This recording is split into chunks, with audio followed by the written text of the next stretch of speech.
नमस्कार। Plus minus कार्यक्रम में आपका स्वागत है।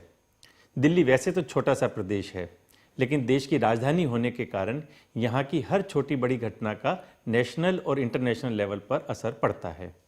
लोकसभा में भी यहाँ से केवल 7 सीटें हैं। पिछले चुनाव में 7 सीटों पर बीजेपी जीती।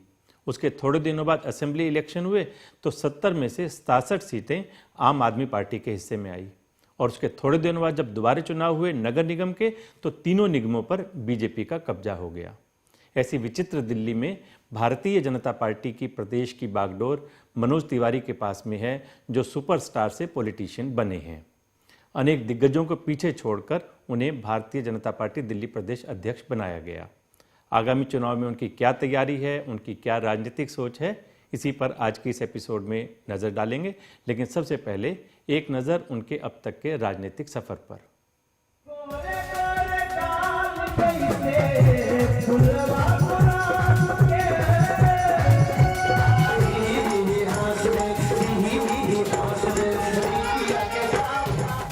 दिल्ली प्रदेश भाजपा अध्यक्ष मनोज तिवारी भोजपुरी सिनेमा के सबसे बड़े सुपरस्टारों में से एक हैं, पर अब उनकी पहचान एक बेहतरीन राजनेता के तौर पर होती है। मनोज तिवारी राजनीति के मैदान में मील का पत्थर साबित हुए हैं। एक सुपरस्टार गायक और अभिनेता जब राजनीति में आता है तो उससे उम्मीद की जाती है कि वो अपने ग्लैमरस छवि से लोगों को अपनी ओर, पार्टी की ओर आकर्षित करेगा। पर मनोज तिवारी ने इस प्रतिमान को न सिर्फ तोड़ा, बल्कि अपनी राजनीतिक सूझबूझ से वो मकाम पा लिया जिसके लिए कई बड़े बड़े राजनीतिक अभी भी तरस रहे हैं।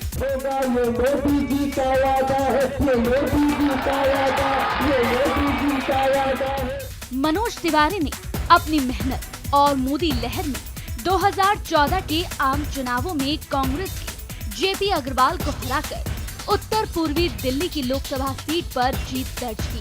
पर मनोज न तो इतने पर ठहरने वाले थे और न वो ठहरे। अमित शाह से उनकी करीबी रंग लाई और मनोज तिवारी कई दिग्गजों को पीछे छोड़ते हुए दिल्ली के बीजेपी प्रदेश अध्यक्ष बन गए। अपने बेबाक बयानों के लिए मनोज तिवारी अक्सर चर्चा में बने रहते हैं। अब तक जो मनोज का राजनीतिक सफर रहा है, उसे देखकर लगता है कि उनमें गजब की नेतृत्व क्षमता है और एक सफल राजनेता बनने के सारे गुण मौजूद है, जिसकी बदौलत वो दिल्ली प्रदेश की सूरत बदलने को प्रयासरत है।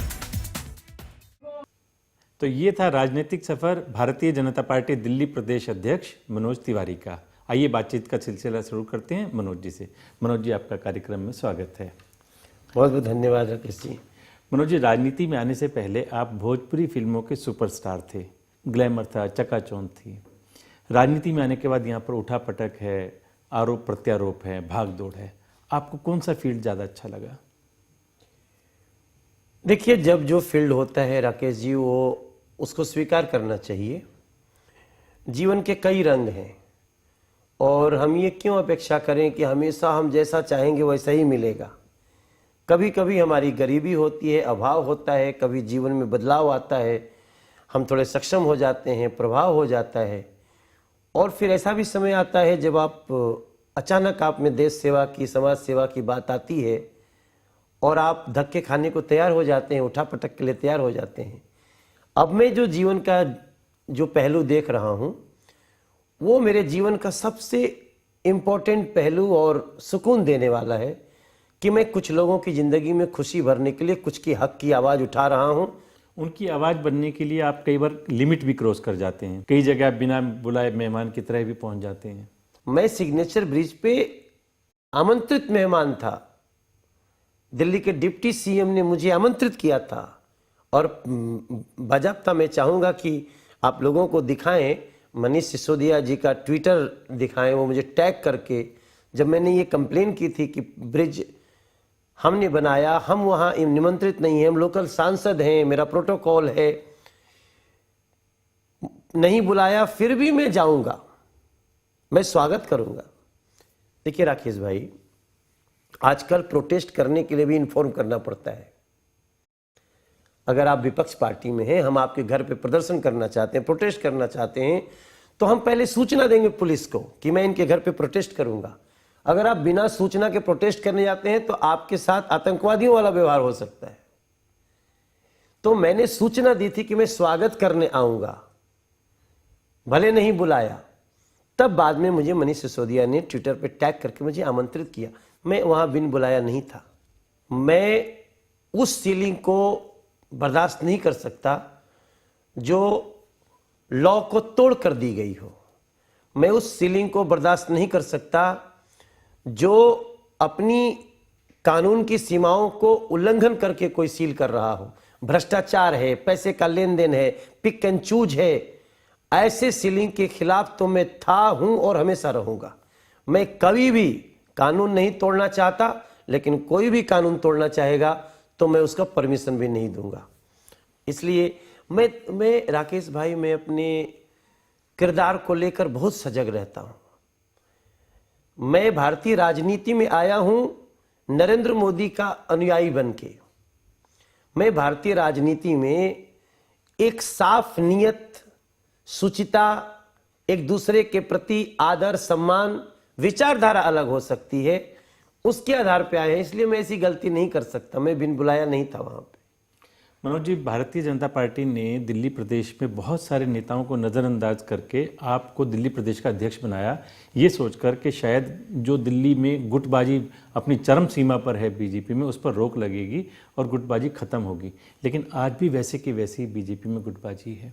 कभी गुट रहा होगा दिल्ली में, अब कोई गुट नहीं है, सिर्फ बीजेपी है। अगर गुट होता तो एमसीडी में बीजेपी को 181 सीट नहीं मिलती। अगर गुट होता तो हम उपचुनावों को जीतकर आगे नहीं बढ़ रहे होते। अगर गुट होता तो जब मैं सीलिंग तोड़ करके एक चुनौती दे रहा था भ्रष्ट लोगों को, मॉनिटरिंग कमेटी के अत्याचारी लोगों को, अमानवीय लोगों को, तो पूरी बीजेपी हमारे साथ खड़ी नहीं होती। भारतीय जनता पार्टी दिल्ली प्रदेश में अब एक ऐसी एकता है जो सिर्फ विजय और विजय और विजय दिखा रही है। मुझे पता है कि अरविंद केजरीवाल मेरी हत्या की साजिश रच रहे हैं। सबको पता चल गया है। ब्रिज को शुरू किया साहेब सिंह वर्मा जी ने। मनोज तिवारी के सांसद बनने से पहले 1100 करोड़ रुपया उसमें जा चुका था। तब तो आम आदमी पार्टी थी ही नहीं। फिर मनोज तिवारी के आने के बाद 33 करोड़ रुपया हमने सैंक्शन किया, तो क्योंकि तब राष्ट्रपति शासन था। अब आप आए हो, संजोग से आज सीएम हो, आपको फीता काटना है, काटो। तुम तो पूरी दिल्ली को ही काटो बाटो चाटो में लगे हुए हो। पोल्यूशन का कितना सदमा झेल रही है दिल्ली, क्या उसमें स्पेशल सत्र नहीं बुला सकते थे?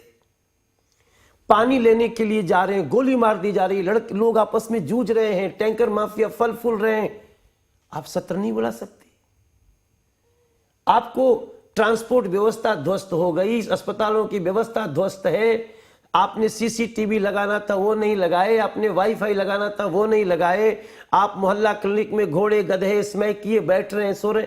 इस पर भी तो सत्र बुला लेते अरविंद भाई। उनका तो ये कहना है कि ये सब काम इसलिए रुक जाते हैं क्योंकि आप फाइलें उनकी क्लियर नहीं होने देते, आपके एलजी क्लियर नहीं होने देते, केंद्र सरकार क्लियर नहीं होने देती। चीफ सेक्रेटरी को आधी रात में बुला के मारेंगे, गुंडागर्दी दिखाएंगे, ये काम करने की और कराने की नीयत है। अब मेरा यहां पे यही पूछना है कि ये दोगलापन जो है अरविंद केजरीवाल का, उसको मैं चुनौती देता हूं। एक तरफ तो आप कहते हो मुझे काम नहीं करने दिया गया, और फिर दूसरी तरफ कहते हो सिग्नेचर ब्रिज हमने बनाया, हमने। अरे जब काम ही नहीं कर सकते थे तो बनाए कैसे? घटिया किस्म का इंसान है, झूठा है, पाखंडी है। जिस दिल्ली में भूख से बेटियां मर रही हो सर, एक दिन में एक घर में 3 बेटी मर गई, एक 8 साल की, एक 10 साल की, एक 13 साल की। मैं उस घर में जाता हूं, उसकी मां को जो जिंदा है एक केला लेके देता हूं खाने के लिए। एक केला खाने में उसको 4 मिनट लगते हैं, अतड़ियां सूखी हुई हैं। पूरी कॉलोनी के लोग बोल रहे हैं राशन कार्ड बनाने के लिए पैसा मांग रहे हैं। चुल्लू भर पानी में डूब जाओ अरविंद केजरीवाल जी। मनोज तिवारी ऐसी राजनीति का विरोध करता था, करता है और करता रहेगा सर। आपने विवादित बयान दिए अरविंद केजरीवाल को अर्बन नक्सलाइट कहा और आम आदमी पार्टी को गुंडों की पार्टी कहा। आज ओखला में ड्रग माफियाओं ने पुलिस के साथ मुठभेड़ किया 3 दिन पहले। दिन दहाड़े रुपेश बसुआ को गोली मार दी क्योंकि वो आरटीआई निकाल रहा था ड्रग के लिए।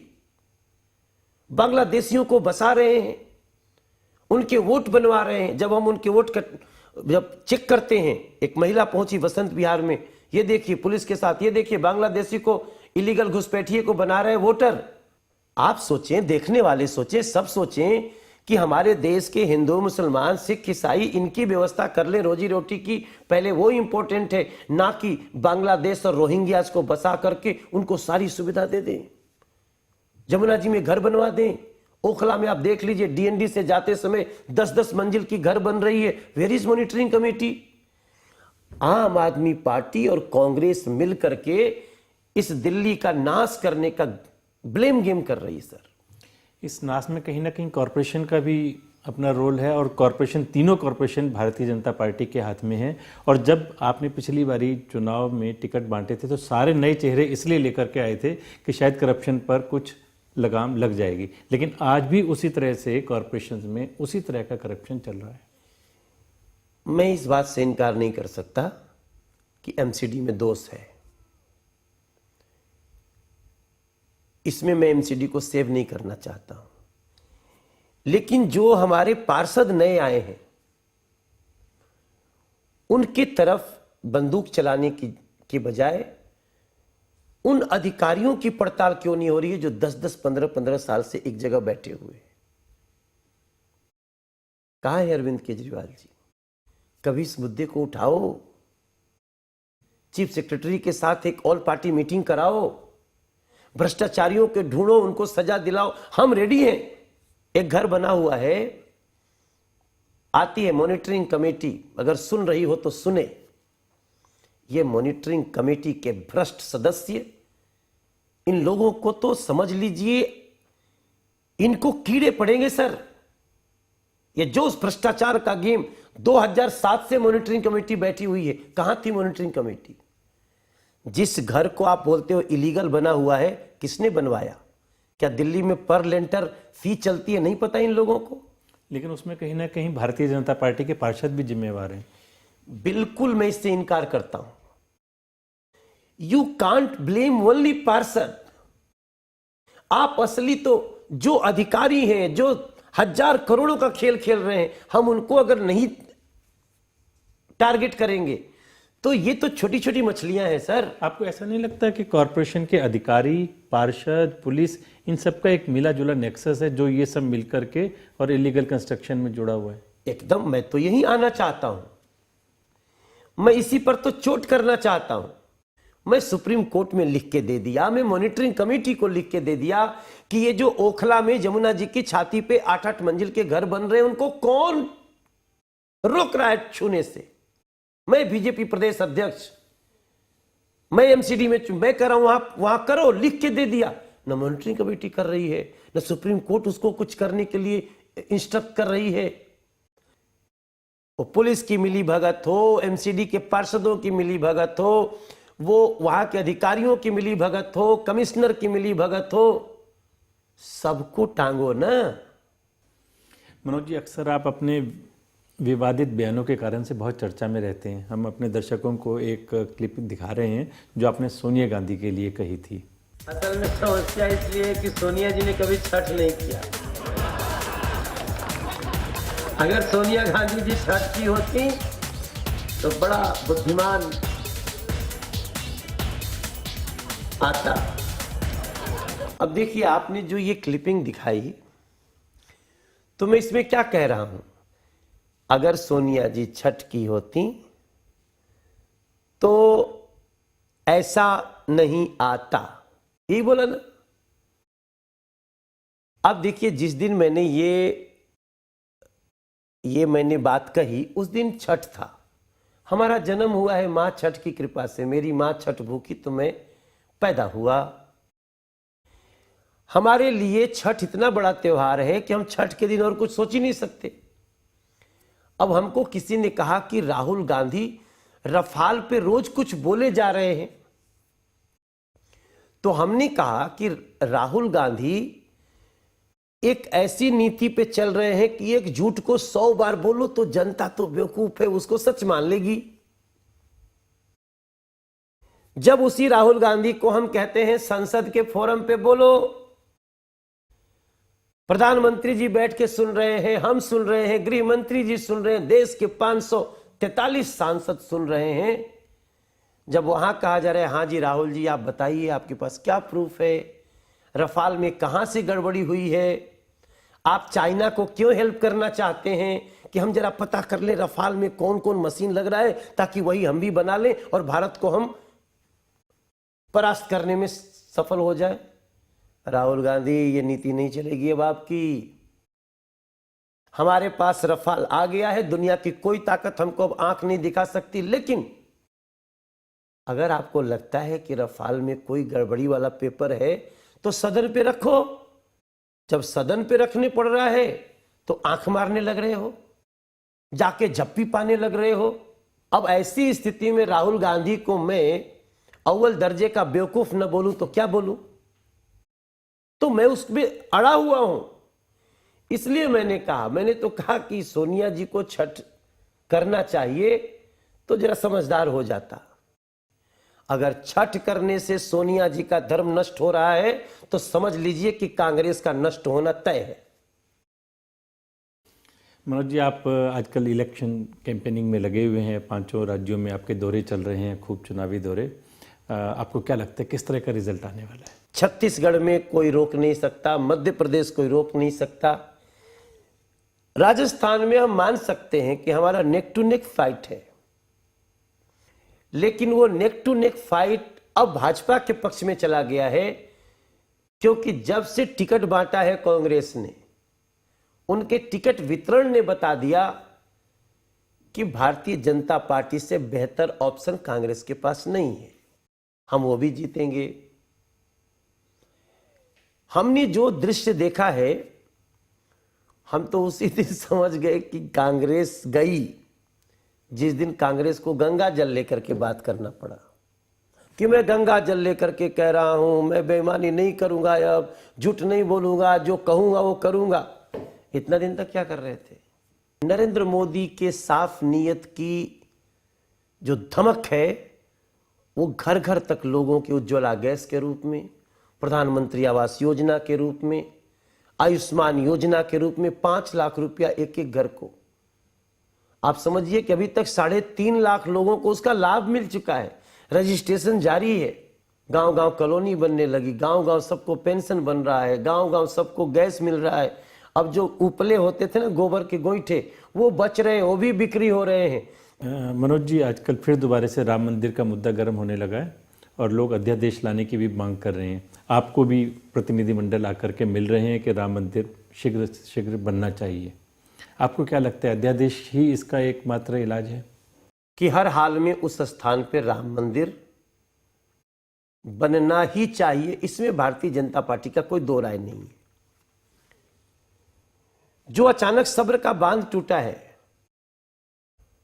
भारत के नहीं पूरे दुनिया के राम प्रेमियों का, वो एक चिंता की बात है।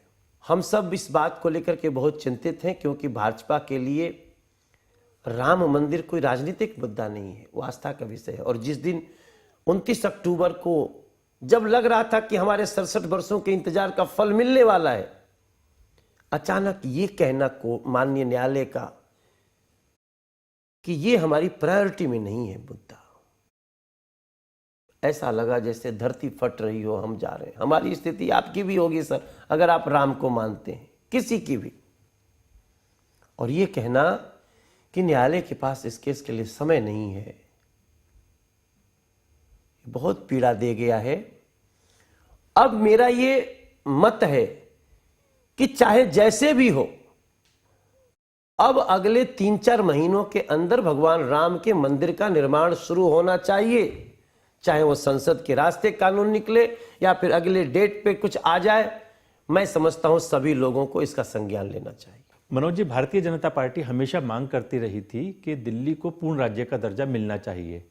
आज जब बीजेपी सेंटर में है लेकिन प्रदेश में आम आदमी पार्टी है, तो आप उसका विरोध कर रहे हैं। हमने कभी भी दिल्ली को पूर्ण राज्य के दर्जे की बात नहीं करी।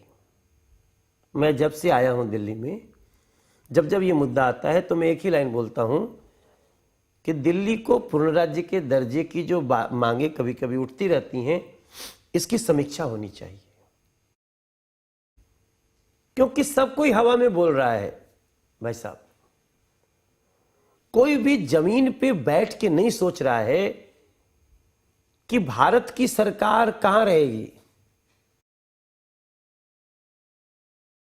पार्लियामेंट कहां रहेगा, राष्ट्रपति भवन कहां रहेगा, गृह मंत्रालय कहां रहेगा।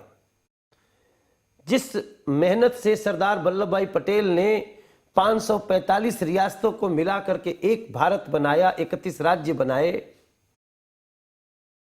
कोई अरविंद केजरीवाल टाइप का वो सिरफिरा आएगा, कहेगा रिपब्लिक डे परेड रोक दो। अरे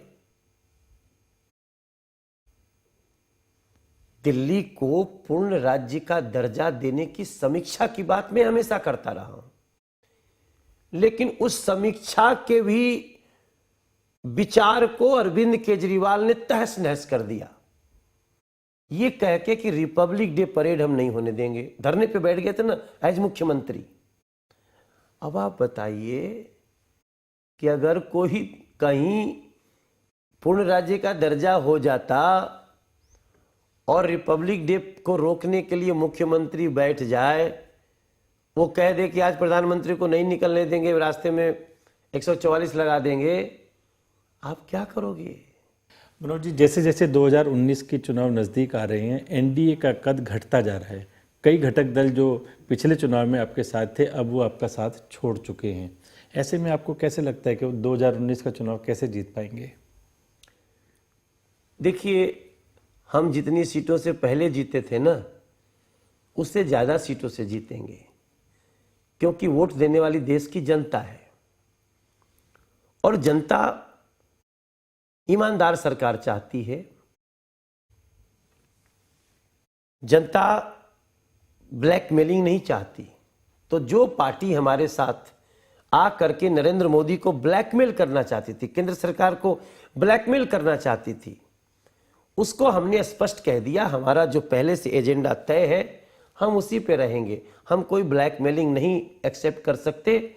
2019 के चुनाव में जनता डिसाइड करेगी। आज देश के 10 करोड़ परिवार, मतलब 50 करोड़ लोगों को 5 लाख का बीमा मिला ना, दवाई का बीमा। कहां से पैसा आया सर? किसने दिया पैसा? नरेंद्र मोदी के खजाने में। आज हमारे देश को हमने देश के 32 करोड़ लोगों को बैंक से जोड़ा ना।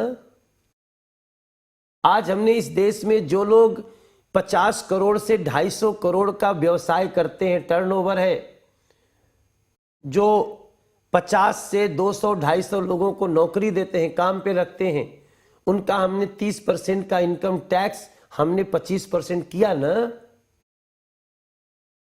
हम अभी आगे आने वाले समय में हमने गरीबों को जो प्रधानमंत्री आवास योजना के तहत लोगों को आवास दिए ना, हमने हर गांव तक बिजली पहुंचाई ना।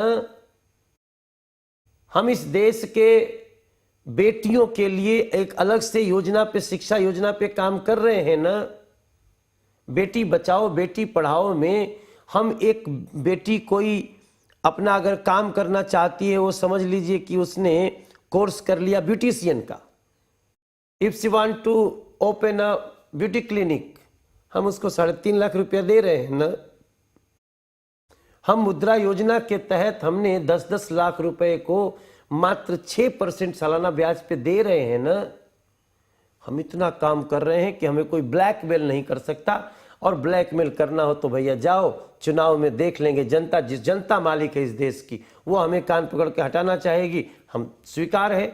लेकिन नरेंद्र मोदी जी जनता के, गरीबों का, महिलाओं का, युवाओं का, बेटियों का दुख उनका दूर करने के लिए कार्य कर रहे हैं, उस पर करते रहेंगे।